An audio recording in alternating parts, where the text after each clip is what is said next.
Namaskar. Welcome to episode 5 of Angkor Wat.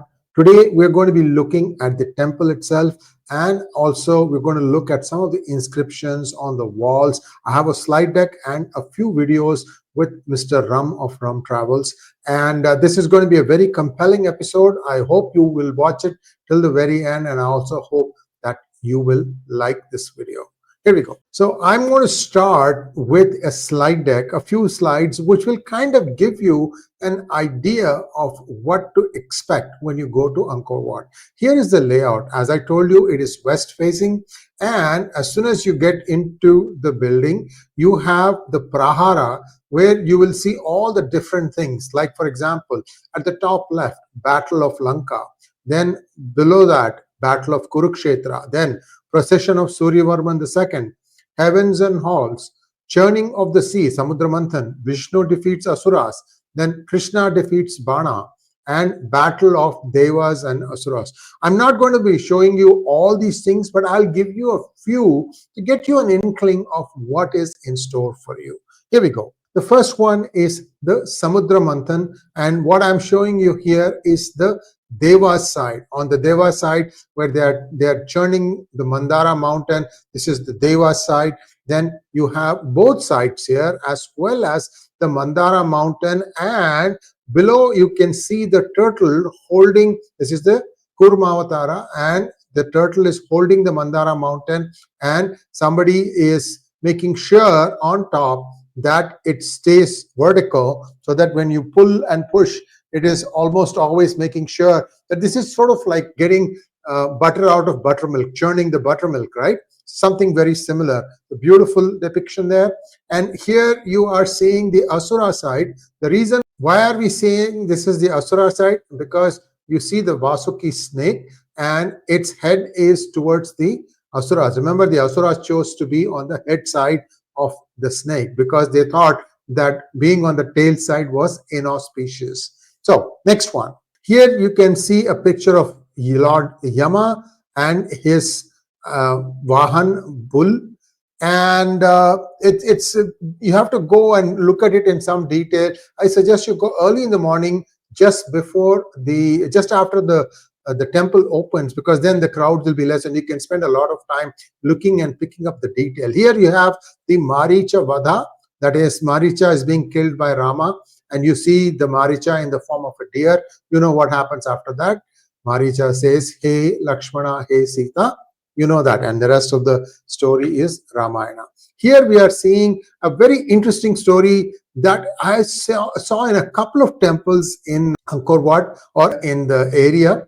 One is here where Ravana is trying to get the attention of Shiva. What he does is Shiva lives on the Kailasa mountain, and he is with Parvati, and he actually lifts it, and then he's giving it a good shake. That's what you're seeing, the hand with multiple versions to tell you that he's giving it a good shake, and Parvati gets so afraid that she clutches Shiva tightly, and then Shiva decides to come down and see who is it that's doing it, and he sees the strength of Ravana, and that is a story in itself. But this is a very nice depiction. I thought I should show it to all of you. Then we have the real Angkor Wat as it stands today. I showed you the first one of the layer drawing. Here you see the complete picture of the temple, the moat around it, and it's a beautiful, beautiful sight to behold. Now let's go. The first one we're going to talk about is the importance of, or the influence of, Nagas in the entire architecture. Everywhere you will see Nagas being used in the Angkor Wat architecture. Let's listen to Mr. Ram. The Naga or Mahameru, so which is in the mountain. So this mountain, it is a holy mountain. They all believe this is where that the god living, like God Vishnu, God Shiva, or something like that, and everybody always believe between the human world to be at that Mount Meru, it was connected by one of the things is the bridge, and that is that is we call the rainbow bridge. So how many color of the rainbow? Seven color of the rainbow, right? And how many head of the Naga? seven head of the Naga. It is represented for seven color of the rainbow. There you have it. That's the Nagas. Everywhere you will see seven-headed Nagas to represent the seven colors of the rainbow. Now we're going to take a look at where the statue of Vishnu stands today. Now, see, what happened was the Khmer Empire fluctuated between Hinduism, Mahayana Buddhism, and then another Theravada Buddhism towards the end.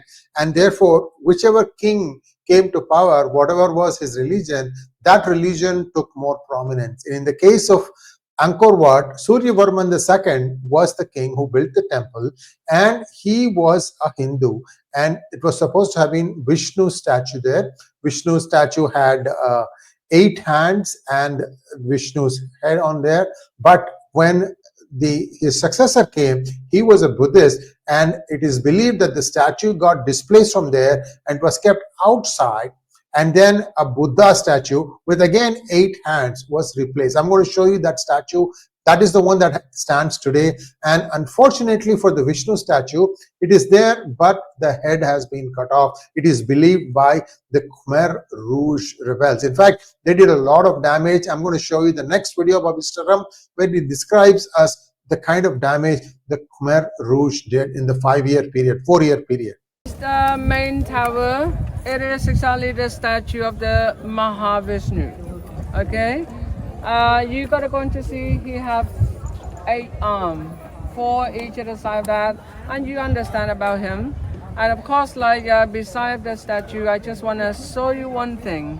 Can you see on the column got a lot of holes? On the column, yeah. Can you see a lot of holes? Those holes, they are all of the bullet mark. You know bullet mark? Yeah. During of the Khmer Rouge era, in 1975 to 1979, 3 years, 8 months and 20 days, they killed more than 2.5 million people. And all of the people that they killed in that time, all of the education people. Every single of the education people.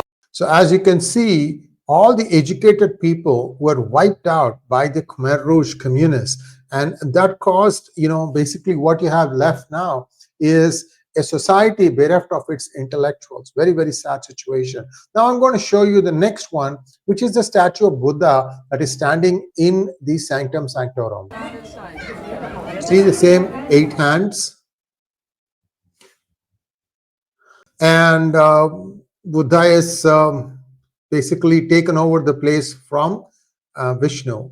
And so the actual intent of the temple to capture Vishnu and all the depictions of various scenes like Kurukshetra or Mahabharata or Ramayana, all those are on the praharas. Some of them are also damaged a little bit, but you will get an idea of that by going there and seeing for yourself. Now let's take a quick look at how the first view of Angkor Wat looks when you step into the complex. Here we go. This is the view from the southern side. Look at this side.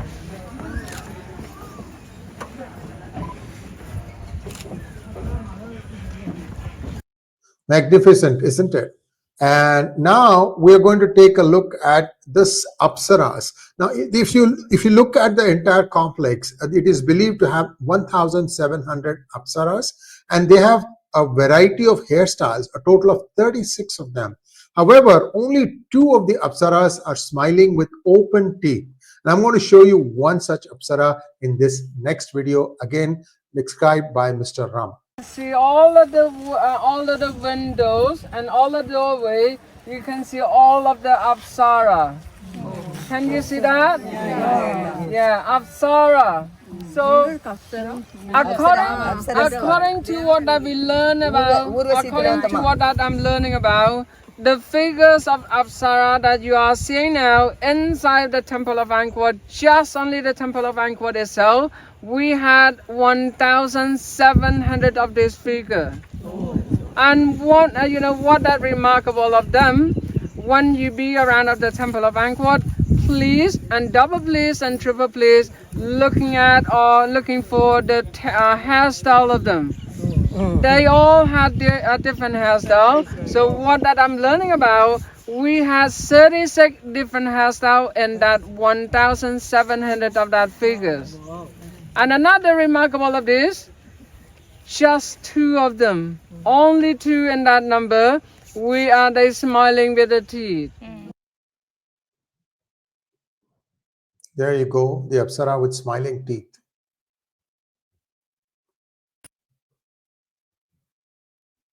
So that brings us to a close of episode 5. I hope you liked it. And if you have not already subscribed to this channel, please do so. And also please like this video. I'll be back with 1 or 2 more episodes on Angkor Wat. There is so much to describe. There is so much to absorb. Thank you very much. Namaskar.